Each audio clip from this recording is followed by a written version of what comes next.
Baik, sampai berjumpa lagi pada pertemuan ke-9 ya, setelah mites. Nah, di pertemuan 1 sampai 7 kemarin kita sudah membahas berbagai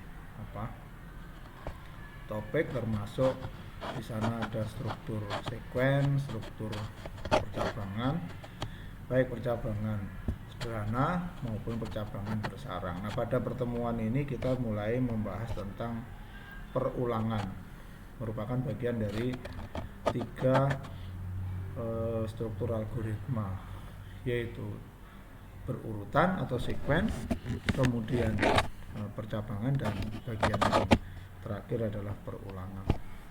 Apa sih yang namanya looping? Nah, looping adalah, ini kalau nanti kita perhatikan,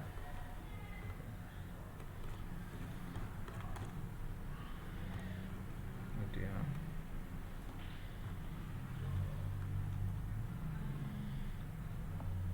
yang biasanya juga disebut perulangan ya, itu sama dengan percabangan. Perulangan membentuk ya looping, ya bagian dari struktur algoritma seperti percabangan dan sekuen atau berurutan, di mana sebuah looping itu tentu akan dikerjakan apabila kondisi yang ditentukan terpenuhi. Sifat struktur dari perulangan akan mengulang baris perintah selama kondisinya terpenuhi, sehingga perulangan akan terjadi apabila kondisi untuk melakukan perulangan syaratnya terpenuhi. Mirip seperti percabangan yang pernah kita bahas sebelumnya. Kemudian contoh saja. Jadi ini contoh program bahasa C ya. I adalah sebuah variabel integer atau bilangan bulat.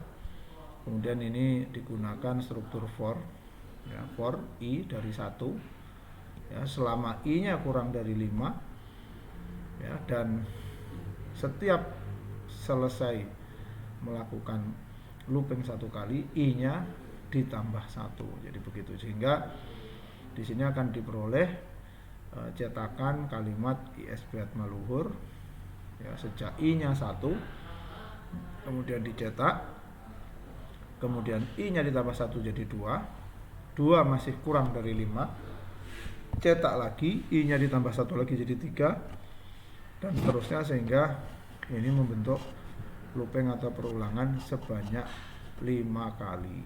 Nah, sekarang kan kita lihat teori dan pemahamannya. Nah, kalau umpamanya dari contoh program di atas tadi, kalian diminta untuk membuat program yang bisa mencetak kalimat ISB Atmaluhur sebanyak 100 baris, rasanya tidak terlalu sulit ya, karena kita gunakan aja struktur tadi for I tadi 1 ya, sampai dengan I-nya berapa. Kalau tadi 5 ya sampai dengan kurang dari 5. Kalau ini 100 ya kurang dari 100, kira seperti itu. Setiap kali looping I-nya ditambah 1 dan seterusnya, maka akan dilakukan looping sebanyak 100 kali. Nah, berikutnya secara struktur looping tadi kita akan lihat ada 3 cara ya, ada 3 cara untuk membangun sebuah algoritma berstruktur perulangan. Nah, cara pertama adalah dengan memanfaatkan struktur for, cara kedua dengan while do, dan cara ketiga dengan do while, atau istilahnya ini repeat until. Nah, satu-satu kita akan bahas. Nah, perulangan pada dasarnya itu mempunyai bagian-bagian, yaitu pertama adalah bagian inisialisasi ya, di mana di sini disiapkan beberapa komponen. Biasanya ini akan ditentukan dulu. Perulangannya akan dimulai dari berapa, jadi titik awalnya itu berapa.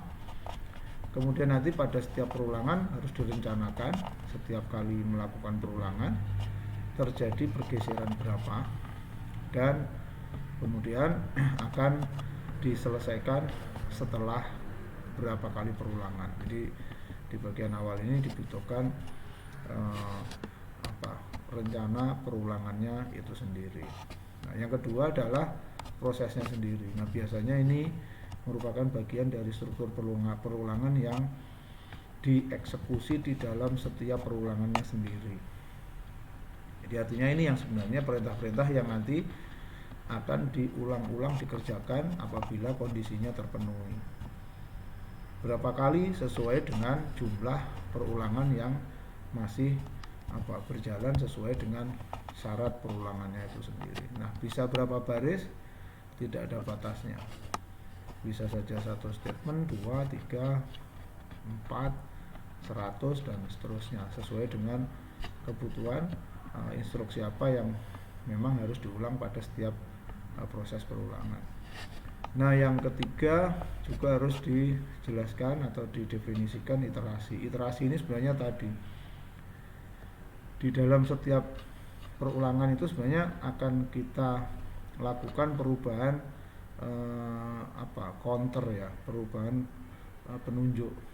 Penunjuk itu misalnya kalau dicontoh di pertama tadi, I-nya tadi setiap selesai perulangan ditambah 1, sehingga nanti kalau awalnya 1, setelah melakukan perulangan 5 kali, I-nya akan menjadi 6. Jadi untuk menghitung jumlah pengulangan sebenarnya ya. Sehingga dengan memperhatikan iterasi ini nanti kita juga bisa memperkirakan jumlah perulangan yang akan dikerjakan. Kemudian yang terakhir adalah terminasi.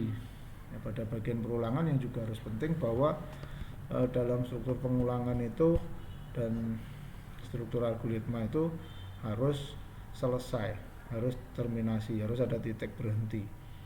Karena algoritma itu adalah pasti, ya berapapun langkahnya harus mencapai titik berhenti. Karena kalau tidak berhenti ya bukan algoritma. Ya, jadi tidak pasti itu bukan algoritma, walaupun kepastiannya kecil tapi tetap harus mencapai kepastian. Nah, itu syarat untuk membangun sebuah struktur perulangan. Nah, kemudian pada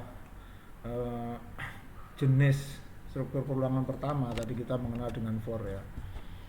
Nah, for ini biasanya secara struktur itu ditulis terdiri dari for inisial awal, kemudian kondisinya, dan kemudian iterasinya.